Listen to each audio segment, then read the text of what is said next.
अस्सलाम वालेकुम। मेरा नाम है डॉक्टर मरियम काशिफ। हाल ही में मैंने फ़ेसबुक पर एक बुक से रिलेटेड पोस्ट की थी जो एक्सपेक्टिंग मदर्स के लिए लिखी गई थी। इस पोस्ट के बाद मुझे इनबॉक्स में बहुत सारी क्यूरीज़ रिसीव हुई, जिनको मैंने टाइमली रिस्पॉन्ड भी किया, लेकिन बहुत सी क्यूरीज़ टाइम की शॉर्टेज की वजह से मैं उनका रिस्पॉन्स नहीं दे सकी। आज जो मुझे क्यूरी रिसीव हुई इनबॉक्स में वो बहुत तवज्जो तलब थी, इसीलिए ये शॉर्ट वीडियो बनाई जा रही है। ये बात माइंड में रखी जाए कि ये जनरल पॉपुलेशन की अवेयरनेस के लिए बनाई गई वीडियो है, ये एमबीबीएस स्टूडेंट्स के लिए नहीं है। ये बात जो मुझसे इनबॉक्स में हमारी एक फ़ीमेल फेसबुक यूज़र ने पूछी, वो सवाल ये था कि मेरी बहन के बच्चे ज़हनी तौर पर माज़ूर हैं। मेरी शादी अपनी बहन की शादी के तकरीबन 5 साल बाद अब हुई है, तो क्या मेरे बच्चों में भी ये बीमारियां आएंगी? मैं इसके लिए क्या टेस्ट करवा सकती हूँ? किस तरह के डॉक्टर से मुझे कंसल्ट करना चाहिए और कोई प्रिवेंटिव मेजर्स जो मैं ले सकती हूँ, तो मुझे एडवाइस करें। हमारे यहाँ पाकिस्तान में जेनेटिक डिसीज़ेस और जेनेटिक काउंसलिंग की अवेयरनेस ना होने के बराबर है। इसीलिए आज इस शॉर्ट वीडियो को बनाया जा रहा है ताकि इस जेनेटिक डिजीज़ के ऊपर हम लोग बात कर सकें और अवेयरनेस स्प्रेड कर सकें। इस मौजू को समझने के लिए पहले हमें कंजेनिटल डिजीज़ेस और जेनेटिक डिजीज़ेस का डिफरेंस समझना होगा। कंजेनिटल डिजीज़ेस ऐसी डिजीज़ होती हैं जो पैदाइश के वक्त बच्चे में मौजूद हों।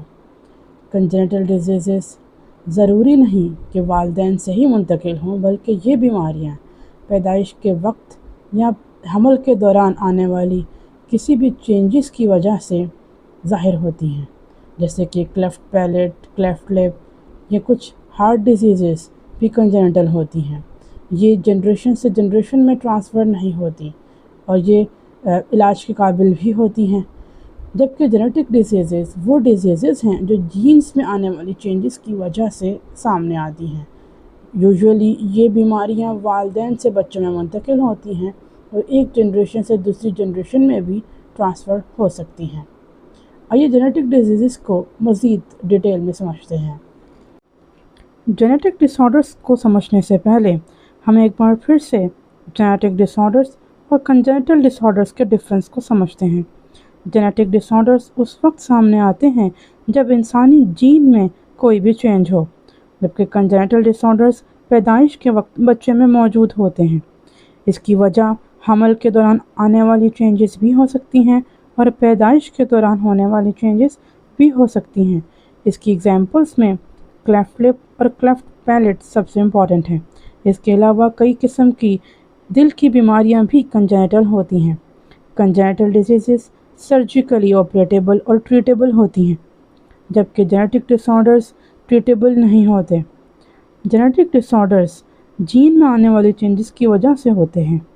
जीन बेसिकली क्या है? इंसानी बॉडी का बिल्डिंग ब्लॉक, जिसको हम क्रोमोसोम कहते हैं, जो शक्ल में कुछ इस तरह का दिखता है। ये बना होता है धागे जैसे स्ट्रक्चर से, जिसका नाम होता है डीएनए, और डीएनए के सेगमेंट्स को हम जीन कहते हैं। ऐसे हज़ारों जीन्स डीएनए में मौजूद होते हैं। किसी भी एक जीन में जब कोई चेंज आ जाए तो वो जेनेटिक डिसऑर्डर या सिंगल जीन डिसऑर्डर्स का बायस बनता है, जिसमें सबसे इम्पॉर्टेंट एग्जांपल थैलासीमिया की है। थैलासीमिया पाकिस्तान में बहुत कॉमन वालिदैन से बच्चों में मुंतकिल होने वाली बीमारी है, जिसका इलाज भी मुश्किल है। वालिदैन और बच्चे दोनों के लिए तकलीफ दे। इसीलिए पाकिस्तान में अब थैलासीमिया बिल पास कर दिया गया है, जिसके अकॉर्डिंग शादी करने वाले जोड़े को शादी से कबल थैलासीमिया का टेस्ट करवाना होगा। इस तरह आने वाले बच्चों में थैलासीमिया की बीमारी को प्रिवेंट किया जा सकेगा। दूसरी टाइप जो जेनेटिक डिसऑर्डर्स में है वो क्रोमोसोमल डिसऑर्डर्स की है, यानी कि इंसानी बॉडी के क्रोमोसोम्स की या तो तादाद में कोई तब्दीली आ जाए या उसके स्ट्रक्चर में कोई तब्दीली आ जाए तो क्रोमोसोमल डिसऑर्डर सामने आते हैं। इसमें सबसे इम्पॉर्टेंट एग्जांपल डाउन्स सिंड्रोम की है। डाउन सिंड्रोम वालिदैन से बच्चों में मुंतकिल नहीं होता, बल्कि ये बच्चे के क्रोमोसोम में चेंजेस आने की वजह से सामने आता है। तीसरी टाइप जेनेटिक डिसऑर्डर्स में मल्टी फैक्टोरियल डिसऑर्डर्स की है।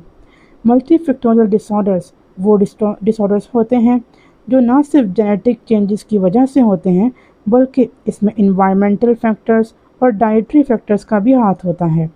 اس میں ڈائبٹیز، ہائپر ٹینشن اور کینسر امپورٹنٹ ہیں۔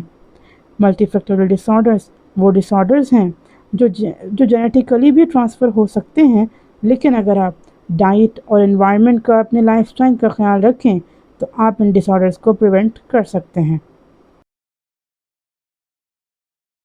اس ڈسکشن کا کنکلوژن یہ ہے کہ اگر آپ کی فیملی میں کوئی بھی جینیٹک ڈیزیز موجود ہے تو آپ ٹائملی اپنے ٹیسٹ ضرور کروائیں۔ جینیٹک ٹیسٹنگ 3 طرح سے کی جاتی ہے۔ ایک طریقہ ہوتا ہے ایمنیوسینٹیسس کا، جس میں حاملہ خاتون کے بچہ دانی میں سے پانی کا سیمپل لیا جاتا ہے۔ دوسرا طریقہ ہوتا ہے کرونک ویلس سیمپلنگ، جس میں پلاسینٹا کا سیمپل لیا جاتا ہے۔ اور تیسرا طریقہ بلڈ ٹیسٹ کا ہے۔ یہ تمام ٹیسٹ اسپیشلسٹ کی نگرانی میں کیے جاتے ہیں، اس لیے ضروری ہے اگر آپ کی فیملی میں کوئی جینیٹک ڈیزیز ہے تو شادی سے قبل یا بچہ پلان کرنے سے پہلے ضرور اپنا ٹیسٹ کروائیں اور اپنے جینیٹک کاؤنسلر سے ضرور کنسلٹ کریں۔ جینیٹک کاؤنسلرز پاکستان میں تمام ٹرشری کیئر ہاسپٹلز میں اپنی OPDs کرتے ہیں اور آپ کو پراپر گائیڈنس پرووائڈ کرتے ہیں۔ بے شک شفا دینے والی ذات اللہ کی ہے اور ڈاکٹر صرف ایک وسیلہ ہے۔ فَإِذَا مَرِضْتُ فَهُوَ يَشْفِينِ۔ بے شک جب میں بیمار ہوتا ہوں تو وہی مجھے شفا دیتا ہے۔